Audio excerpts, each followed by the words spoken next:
ॐ सोमनाथाय नमः। ॐ मल्लिकार्जुनाय नमः। ॐ महाकालेश्वराय नमः। ॐ ओंकारेश्वराय नमः।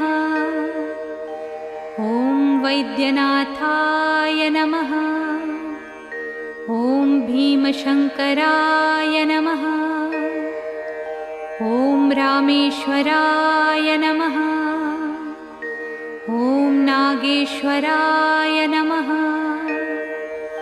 ॐ विश्वेश्वराय नमः।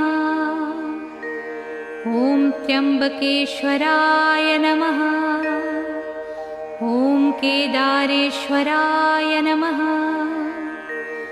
ॐ भुस्मेश्वराय नमः।